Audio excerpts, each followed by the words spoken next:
narito na naman ang mainit na balita mula sa mundo ng politika. Isang bombang revelasyon ang bumangga sa ating mga tenga ngayong araw. Si Ted Filon, isang kilalang mamamahayag at mga general mula sa Armed Forces of the Philippines, ay nagbigay ng matinding pahayag tungkol sa ilang kabalbalan na umano'y nangyayari sa ilalim ng administrasyon ni President Kuting ng Norte Jr. Ang kanilang mga pahayag ay naglalaman ng mga detalye tungkol sa mga hindi kapani-paniwalang aksyon ng ilang mga opisyal ng gobyerno, pati na rin ang mga isyu ng hindi pagkakapantay-pantay at hindi tamang pamamahagi ng mga yaman ng bansa. Ano nga ba ang mga revelasyong ito at paano ito makakaapekto sa ating bansa? Ayon kay Ted Filon, may mga isyong inilabas siya sa kanyang programa na nagpapakita ng pagkakaroon ng mga hindi makatarungang hakbang sa loob ng administrasyon. Ang mga pahayag na ito ay umabot sa mga mahalagang usapin tulad ng hindi tamang pamamahagi ng mga pondo at ang pagkakaroon ng mga katiwalian na hindi agad natutugunan. Hindi lamang mga ordinaryong tawang nadadamay kundi pati na rin ang mga opisyalis na nararapat na magpatupad ng mga makatarungang hakbang para sa bansa. Nakakabahala ang sinabi ni Filon na sa kanyang mga pagsisiyasat, tila may mga isyu ng pang-aabuso sa kapangyarihan na nagaganap. Samantala, ang mga general mula sa AFP ay nagsalita rin hinggil sa mga hindi inaasahang hakbang na ginagawa ng ilang mga tao sa gobyerno na labag sa interes ng seguridad at kapakanan ng bansa. Ayon sa kanila, may mga operasyon at desisyon na tila hindi naaayon sa mga pangangailangan ng ating mga sundalo at ang kabutihan ng mga mamamayan ng ilan sa kanila ay nagsasabing may mga tataas na ranggo na opisyal na nagpapakita ng mga hakbang na nagiging sagabal sa mga seguridad ng operasyon at may ilang pagkakataon na mga ang pondo ay napupunta sa maling direksyon. Kabilang sa mga revelasyong ibinunyag ng mga general ay ang mga umano'y pagtatangkad ng ilang mga opisyal ng gobyerno na magtago ng mahalagang impormasyon sa pangyayari sa bansa. Tulad ng mga napipintong pagbabago sa batas at mga pulisiya na may kinalaman sa kasunduan sa internasyonal. Ayon sa kanila, ang ilang hakbang ay hindi nakatutok sa kapakanan ng sambayanan kundi sa interes ng ilang tao na may mga personal na layunin. Ang mga pahayag ng AFP General ay nagbigay diin sa kahalagaan ng transparency at pangangailangan para sa isang mas bukas na gobyerno. Ang mga revelasyong ito ay nagdulot ng mga reaksyon mula sa mga mamamayan, mga eksperto at mga political analysts. Ayon sa mga kritiko, ito ay isang malupit na hamon sa kredibilidad ng administrasyon at ilang paalala na pangangailangan para sa mas mahigpit na pagsusuri sa mga aksyon ng gobyerno. Samantalang ang ilang ay naniniwala na ang mga pahayag na ito ay hindi sapat na patunay upang magdulot ng mga pagbabago. May mga naniniwala na ito ay magsisilbing paalala sa lahat ng mga nasa posisyon na ang kapangyarihan na hindi dapat abusuhin. Habang patuloy ang mga pagsisiyasat at usap-usapan ukol sa isyong ito, isang bagay ang tiyak. Ang mga revelasyong ito ay nagbigay ng malalim na pagninilay sa kalagayan ng ating gobyerno at mga pinuno. Paano kaya ito makakaapekto sa hinaharap ng ating bansa? Maghihintay tayo ng mga karagdagang detalye at updates mula sa mga otoridad at mga eksperto. At yan nga ang mga balitang ating pagkakatutukan, at kung bago ka pa lamang sa aking channel ay huwag kakalimutang mag-like, share and subscribe para updated ka sa aming mga bagong balita dito sa Tatak Pinas.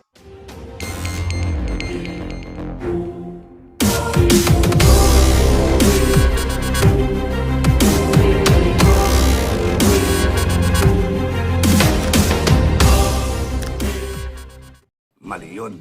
Kasi doon pa lang kita mo na medyo maitim yung budi. Pare-parehas, no? Yung nagbabayad at saka yung nagpapabayad.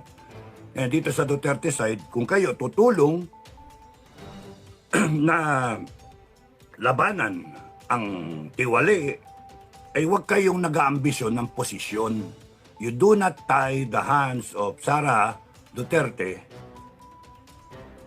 Kasi pangit kung kunyari lumaho kayo, wala ngang pera, wala ngang bayad, pero ang ine-expect ninyo babayaran kayo pagkatapos. Pagka nakapwesto yung tao. Maling-mali yun mga kababayan, maling-mali. Kaya sinabi ko yun sa meeting ng mga leader ba yung mga yun, ewan. Sinabi ko, mga ako, ang sa akin, gusto kong stress kung tayo ay magkikilos tayo para sa bansa, wag yung para sa sarili. Wag kayong mag-expect ng posisyon. Do not tie the hands of Sara Duterte. If ever she becomes the next president, do not tie her hands na kinakailangan i-appoint ka. Putang ina, bopol ka naman, wala kang alam. Tanga ka rin. Naging gago rin yung kay Sara na administration. Give her a free hand. Yun. Give her a free hand. Kaya ikaw military, kaya ikaw politiko, kaya ikaw whatever, organization, please do not expect anything in return. I'd rather, I'd rather na pagka tumayo ako, pagka lumabas ako, I'd rather na makita ko kayo na sasama sa akin kasi yung puso ninyo para sa bansa natin, para sa Pilipino. Pagkatapos yan, okay, wala na, bye-bye. Oh, at least we go down in history na pinaglaban natin ang Pilipinas. Mas maganda yun eh. For me, that is more than enough reward na masasabi ko sa mga apo ko, maikukwento ko sa mga kapitbahay ko. May makilala nyo naman ako, di ba? Hindi ko na may tago yung mukha ko eh. Na there goes the man, oh, there goes the people, oh, there goes you, yung kayong mga lumahok, sasali, na sumama, sama-sama, lumabas at nilabanan itong mga tarantado sa gobyerno, mga gonggong. May araw din kayo, akala nyo ha? Oo, may araw kayong lahat, akala nyo. Eh, marami nagtatanong sa akin, Sir, kailan? Maraming atat na atat. Huwag kayong atat na atat kasi. Huwag kayo atat na atat. Kita nyo, may sakit ako eh. Oh, may sakit ako. Kung gusto nyo, mauna na kayo. Mauna kayo. Panonood ko kayo. Mauna kayo. Kita nyo, malat ako. Paano ko sisigaw ng lusob? Puta rin na yan. Paano ko sisigaw ng kanyonin na yan? Putang na yan. Banata ng 105. Oh. Paano? Paano ko sasabihin yung mga piloto natin na magde-defect para sa taong bayan? Putang na nyo. Upakan nyo yung yung target. Upakan nyo. Banatan nyo. Eh yung iba sa atin, yung iba dito, atat na atat. Gusto, sa Malacanang na raw. Eh loko-loko pala kayo, mauna kayo Malacanang. Pagka pinabomba ko yan, mamaya pinabomba ko yan eh, sa galit eh. Oh, ayaw mo ha, tigas ka pa ha, tigasin ka ha. Eh kunyari, yung armed forces eh, natauhan para sa tao pala sila. Tragis, may kanyon sila, kanyonin kunyari kayo, may kanyonin yung Menjola, o kaya Liwasan Bonifacio kanyonin, ratrating kayo, o di iyak-iyak kayo. You have to first make sure na yung walang mapapahamak sa mga kababayan na sasali. And to do that, you have to have the brains para hindi yung banat kayo ng banat para kayong naman si Andres Bonifacio, lusob! May patay na yung katipunan. Daming patay, Kaya nawalan siya ng nawalan siya ng following napunta kay Aguinaldo kasi si Aguinaldo nagamit yung utak. One battle after the other. Kinukwento niya kay General Cañeso nung captain si General Cañeso, hindi kinukwento sa akin, One battle after the other, pinag-aaralan ni Aguinaldo. Ilang taon na si Aguinaldo? 20-something, 29 yata. 26 si Bonifacio. So nung sumali, ilustrado si Aguinaldo, di ba? Kabakabayo pa, Putay na meron pang tali yung baril niya dito, yung pistol. Samantalang si Bonifacio binigyan na lang ng tauhan niya ng baril. Sir, para maganda yung tsura mo. Naka-bolo, naka-bolo. Lusob, nakasinelas lusob. Samantalang si Aguinaldo, mukhang general, Mukhang general talaga, nakakabayong ganyan. So, one battle after the other, one battle after another, pinagkaaralan niya saan mali, saan tama. And lagi namin sinasabi ni Commander Bukay, lagi namin requirement, kayo, walang mangyayari sa inyo if you do not respect the enemy. Bongbong Marcos at Tamba, ganun din ang mangyayari sa inyo. Walang mangyayari sa inyo, matatalo kayo if you do not respect the enemy. Kami yun. So, kasi doktrina yan doktrina or pag hindi mo kasi nire-respect yung kalaban mo, yung kilos mo, bara-bara. Kasi hindi mo iniisip kung ano yung magiging responde ng kalaban mo. Oh, paano kung kunyaring, ano kala nyo, matatakot si Bongbong?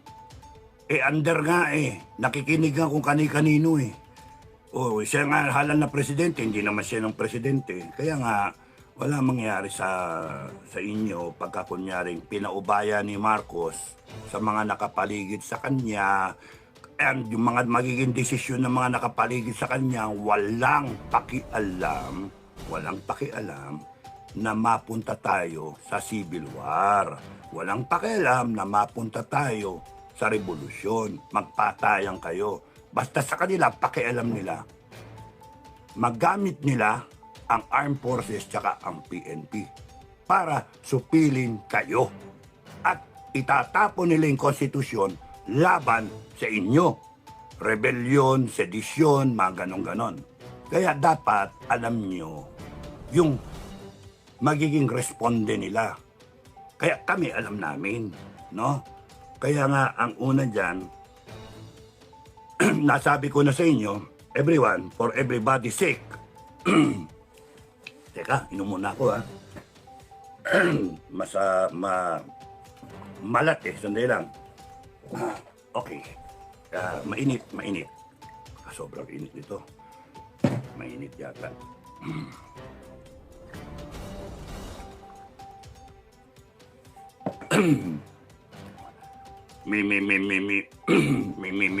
Okay na. So,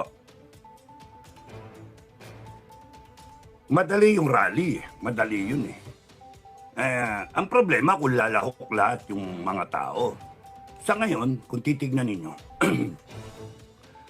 natakot sila. Natakot sila sa akin, sa inyo. Natakot sila na nung nagsalita kami ni Bukay, nandyan yung FGF, natakot sila.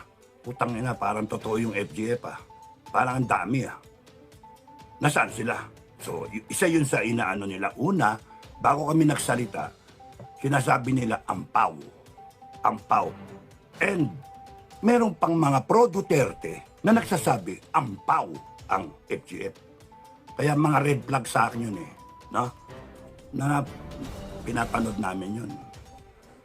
Imagine, kakampi mo, sasabihin, ampaw ang FGF. Nasaan yung mga milyon-milyon ng FGF? Putang ina. Ba't nyo kami hanapan ng milyon-milyon, di ba? Nasaan na yung rally-rally na FGF? Ayaw ko Ayaw ko i-commit yung FGF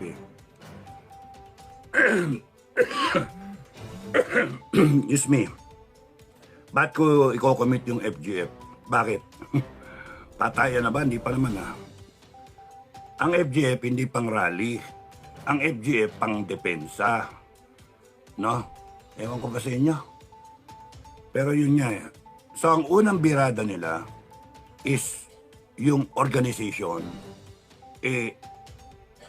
parang ampaw. Wala. Pero nung naglilitawan yung ibang commander at may mga nagsasalita na may sumasali na sabi lang sorry, decline. decline. Kita nyo, walang ringer, So, yung mga tumatawag sa akin, sorry, kasi walang ringer Ewan ko bakit walang ringer. Yung setting siguro na bago. So, ang ano dyan, ang ano ng FGF, dumadami. Ngayon, balikan ko kayo noon. Baliktanaw tayo. April 9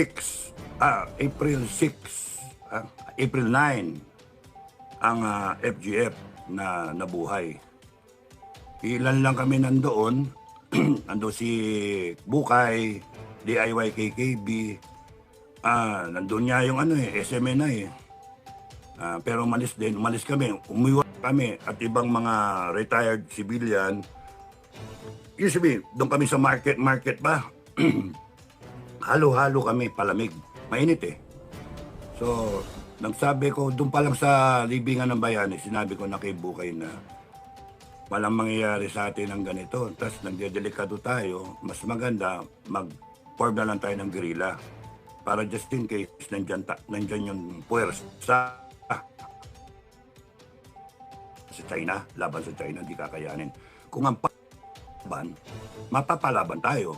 Dapat kasi ang policy natin neutral. Pero hanggang nandiyan ang Bongbong Marcos, delikado tayo. Bangag, naku, mas delikado tayo. At yung gobyerno walang pakialam kung mapagera tayo. Mas gugusto nila mapagera tayo.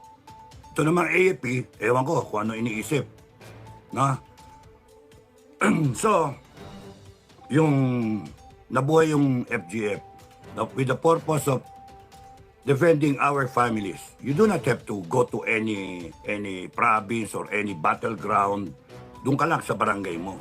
Kaya maganda barangay ka lang, barangay guerrilla unit. Kung nasaan yung barangay mo, mag-form kayo ron. Kung pipito lang kayo, isang squad, go ahead. At least, depensa may pamilya mo. And then, mag-apply ka ng license sa baril kung kaya mo. So, meron ka na LTOP, may shotgun ka, may pistol ka, doon sa loob ng bahay mo. Legal lahat yun, legal. Walang masama na mag-organize. Nasa konstitusyon yun. So, nung nag-form na kami, eto na. May tumawag sa akin na opisyal. Tapos nun, yun daw ang gusto niyang gawin. I-form yung FGF. Hindi yung mag-form ng ng guerrilla force. Yun ang kasi yun ang pag-usapan, guerrilla, no? So, mag-form. And then, gagamitin si Commander Bukay na kasi may organization na. Okay. Tapos nagsuggest pa ako. Nagsuggest. Pero sabihin na organization, 3 na squad. Sabi ko 4. Kasi pagka natanggal yung isa dyan, nabawasan, meron kang ika-4 na re-replace. No? So tama lang yung 4 na squad. Kasi isang squad pang intel, isang squad pang operation, isang squad pang logistical. So sabi ko, isang squad pang reserba. So 4 sa isang platoon. So ganon. Ganon din naman ang armed forces. Ganon din ang ranger 4 na squad sa isang platoon. So, yung kaya naging 7 kasi ranger ang pinanggalingan ko. Madaling mag-form ang 7. Pero kung titignan nyo sa sa iba, siyam. Minsan 11. Minsan 11. Kasi kung siyam, Fire Team Alpha, 4. Fire Team Bravo, 4. And then yung team leader. Kung siya sa kakabit, sa Alpha o sa Bravo. So, kaya siyam. Minsan 10, kasi meron siyang radyoman sarili, o kaya meron pa sa assistant radyoman, 3, tsaka 8, 11. No? Ay, nako. So, ganon. Depende how you... Kaya nga, flexible. Ang pagka small unit, mga 5 lang okay na. 5 fingers. May team leader, di ba? May lead scout, di ba? Then, merong demolitionist, may tail scout, assistant team leader. So, 5. Okay na yung 5 fingers concept. 5. Meron ba dito 6 daliri? Di, 5 daliri lang, di ba? So, nung pinoform namin yun, nakusap kami ni Commander Bukay, tapos parang ipo-form yun, parang depensa ni BBM. Para depensa. Para kay BBM. So, kung inutil ang armed forces, bumaliktad, may mas marami na puwersa ang BBM na didepensa sa kanya. At inutil ang AFP. Kaya yung mga nagtatanong sa inyo, putang ina mo, Captain Dado, ano nagawa mo sa bansa? Tarantado ka, gago ka. Dami ko nagawa sa bansa. Kasama ko, ayan, may FGF ngayon. Imbis na ang taong bayan ang kinakabahan, Malacanang ang kakabahan. Sila tamba. Bakit? Kasi yung FGF nandyan. Imbis na yung FGF, yung Territorial Defense Force na tatawagin na dapat yun yung pandepensa, pangsupil dun sa armed forces tsaka sa PNP pagka bumaliktad at kumampi sa taong bayan, putang ina, mas marami yung depensa kay BBM. Civil war talaga.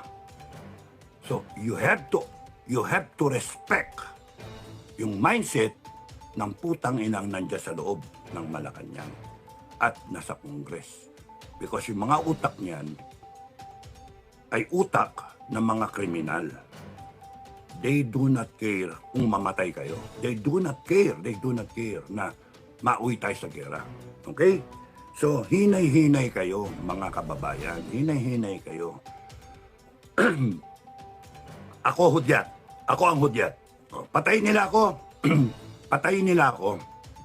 Automatic yun, revolusyon na. Kasuhan nila ako, automatic yun, revolusyon na. O, anong gagawin nila ngayon?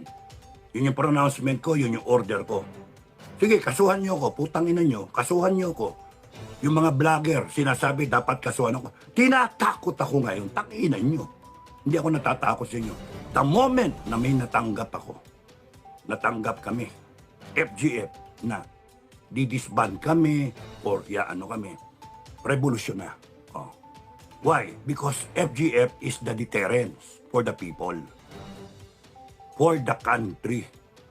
Ano yun? Kaya nga, nagdadalawang isip sila, natatakot sila. Kaya ngayon, ang punteriya, ako, sinisira ako, para huwag kayo maniwala sa akin, para yung mga commander ko, masiraan ang loob, at putang na, wala palang alam yan, walang kwenta yan, official yung ganun ba? It takes more than that, no?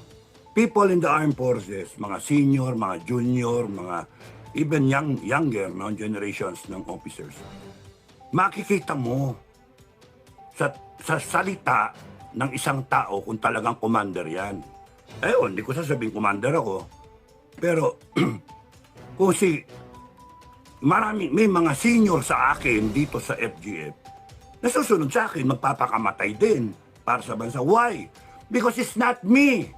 It's not me. It is the love for country that we all find ourselves having the same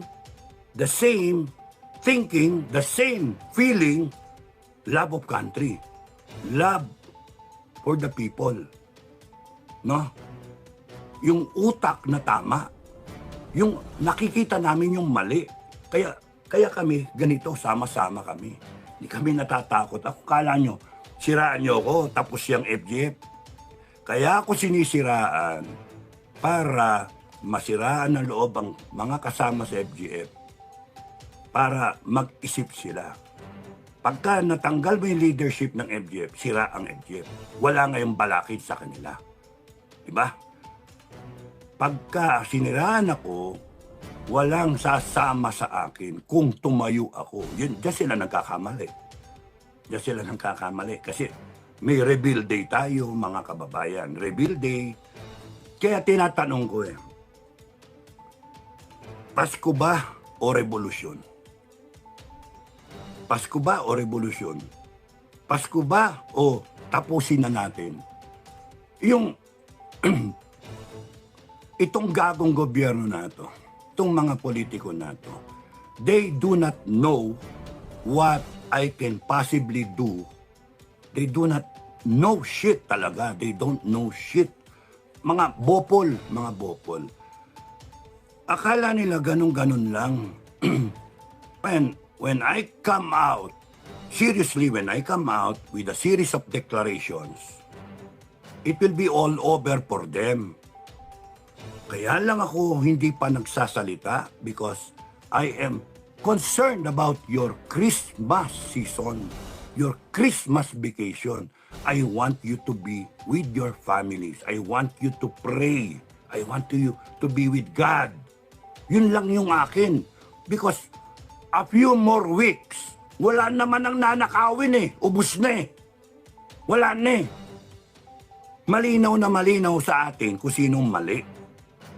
Ngayon, gusto kong magamit yung panahon na yan para mahimasmasan sila habang tayo nagbabakasyon. Bakit ba tayo magpapakahirap tayo tapos nun tapos yung mga hinayupak na yan ay nako, sila mangingibabaw, hindi. Patapos na ang panahon nila. Patapos na. Ewan ko sa inyo, sa akin kasi, yun ang pananaw ko Patapos na sila Enjoyin ninyo mga politiko, ang Pasko ninyo. Baka huli nyo na yan eh. Enjoyin nyo na. Armed Forces, enjoyin nyo niya, yung Pasko ninyo. Kasi baka mapalabang kayo eh. No? Gusto ko magpasko ang Pilipino. Gusto ko enjoy ninyo yung pagmamahal ninyo sa pamilya nyo. Gusto ko yung OFW, kung may schedule silang bakasyon, uuwi sila dito, hindi nila madadatnan yung revolusyon. Hindi nila madadatnan yung panay-rally sa kalsada, traffic, kaliwa kanan, may kunyaring nagkabarilan, mahaging yung mga balang ganyan, putang na umuwi ka sa ganyan. Hindi. Wala muna. Enjoy natin ang isa't isa. Yun yung para sa akin. Pero itong mga taong ito, itong sa gobyerno, wala silang paki. Wala silang paki. Gagamitin nila ang Armed Forces at saka ang PNP, ang NBI, para leadership na kagaya ko. Ang umuusbong na spirit ng mga matitinong Pilipino. Kasi nung nagsalita kami sa EDSA, nabuhay kayo eh. Ngayon, hindi kami titigil. No? Putulin nyo dila ko. Tangin ng mga yan. Tapos, inaatake pa ako. May naghahamon pa, no? Oh.